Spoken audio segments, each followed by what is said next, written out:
যেন আমি জীবন্ত কোনো মানুষ নই, দেয়ালে ঝুলানো একটা মৃত ছবি মাত্র। খাওয়া শেষে রুহান বোরহানের গ্লাসটা হাতে তুলে হাসি মুখে বলল, ধন্যবাদ আব্বা, শেষ পর্যন্ত আপনার সুবুদ্ধি উদয় হলো। ঠিক তখনই আমি লকার থেকে আনা কালো ফাইলটা ধপ করে টেবিলের উপর রাখলাম। তারপর শান্ত গম্ভীর গলায় বললাম, আনন্দ করার আগে বেটা এই ফাইলের প্রথম পাতাটা একটু ভালো করে পড়ে নাও। রোহান তাচ্ছিলের হাসি এসে গ্লাসটা টেবিলে রাখলো। তারপর ফাইলের প্রথম পাতাটা উল্টাতে ওর মুখের রং এক নিমিষে চুন হয়ে গেল। নিশাত তখনও মিষ্টি হেসে ফাইলের দিকে ঝুঁকে আসছিল, কিন্তু রোহানের থমকে যাওয়া দেখে ওর হাসির প্লাস্টিকটা খসে পড়ল। ফাইলটা প্রথম পাতায় বড় অক্ষরে লেখা, ওয়াকফনামা ও দানপত্র। রোহান কাপা কাপা গলায় বলল, আমার স্থাবর স্তবর সমস্ত সম্পত্তি ধামরাইয়ের ওয়ার্কশপ এবং এই দোতলা বাড়ি আজ থেকে মাজেদা খাতুন মেমোরিয়াল এতিমখানা ও বৃদ্ধাশ্রমের নামে ওয়াকফ করে দেওয়া হলো। আজীবন এই সম্পত্তির দেখভাল করবে একটি ট্রাস্টি বোর্ড, যার প্রধান থাকবে অ্যাডভোকেট শওকত আলী। রুহানের হাত থেকে ফাইলটা টেবিলে পড়ে গেল। ও সিটকে দাঁড়িয়ে চিৎকার করে উঠল, এসব কি আব্বা?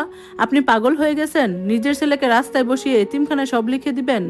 আপনার মাথায় কি বুদ্ধি শুদ্ধি বলতে কিছু নেই? এতক্ষণ আড়ালে থাকা অ্যাডভোকেট শওকত সাহেব দরজা খুলে ধীর পায়ে ড্রয়িং রুমে এসে দাঁড়ালেন। গম্ভীর গলায় বললেন, মুখ সামলে কথা বলো রোহান। আরিফ সাহেব সম্পূর্ণ সুস্থ মস্তিষ্কে এই দলিলে সই করেছেন। আজ সকাল 8টায় সাব রেজিস্ট্রার অফিসে গিয়ে এটি সরকারিভাবে রেজিস্ট্রিও করা হয়েছে। আইনগতভাবে এই বাড়ির মালিক এখন এতিমখানার শিশুরা। নিশাত এবার ওর আসল রূপ দেখালো। গলার রক ফুলিয়ে চেঁচিয়ে বলল, এই কেমন অবিচার? আমরা বুড়ো বয়সে আপনার দেখাশোনা করব বলে প্ল্যান করেছি, আর আপনি আমাদের ফাঁকি দিলেন। আমরা কোর্টে যাব, এই দলিল আমরা মানব না। আমি এতক্ষণ শান্ত হয়ে বসে বোরহানির শেষ চুমুকটা দিলাম।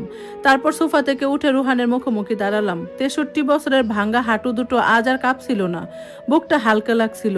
আমি রুহানের চোখে চোখ রেখে শান্ত গলায় বললাম, কোর্টে গিয়ে লাভ হবে না।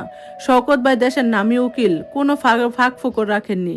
আর দেখাশোনার কথা বলছো? কাল রাতে এই টেবিলে বসে আমার মোমবাতি নেবানোর সময় তোমার স্বামী আমার কানে কানে কি বলেছিল মনে আছে? ও বলেছিল, আশা করি এই আপনার শেষ মোমবাতি নেবানো, শেষ জন্মদিন আব্বা। আর রাতে মেসেজ পাঠিয়ে আমাকে ডেকেছে ওল্ড ম্যান। কথাটা শুনে নিশাত থমকে রুহানের দিকে তাকালো। রুহানের কপাল বেয়ে তখন ঘাম ঝরছে। ও আমতা আমতা করে বলল, আব্বা ওটা তো আমি এমনি মজা করে। বাপের মরা নিয়ে কোনো ছেলে মজা করেনি রুহান।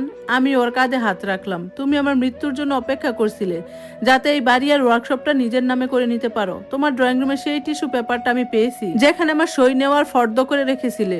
তোমরা তো আমার লাশের অপেক্ষা করছিলে, আমি বেঁচে থাকতে তোমাদের মুক্তি দিয়ে দিলাম। রুহান এবার ধপ করে সোফায় বসে পড়ল। ওর অহংকার, ওর দামি পাঞ্জাবির জৌলস এক মুহূর্তে মাটি হয়ে গেল।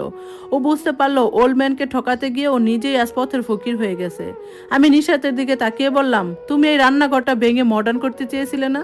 আগামী মাস থেকে এখানে এতিমখানার বাচ্চাদের জন্য লঙ্গরখানা চালু হবে। প্রতিদিন 100 এতিম বাচ্চা এখানে পেট পুরে ভাত খাবে। আমার মাজাদার আত্মা শান্তি পাবে। শওকত সাহেব পকেট থেকে একটা আইনি নোটিশ বের করে রুহানের সামনে রাখলেন। আগামী 7 দিনের মধ্যে এই বাড়ি থেকে তোমাদের সব জিনিসপত্র গুটিয়ে নিতে হবে। ট্রাস্টি বোর্ড এই বাড়ির দায়িত্ব বুঝে নেবে। আর হ্যাঁ, আরিফ সাহেব আজীবন এই বাড়ির একটা ঘরে থাকবেন। ওনার দেখভালের দায়িত্ব এতিমখানার ট্রাস্টের।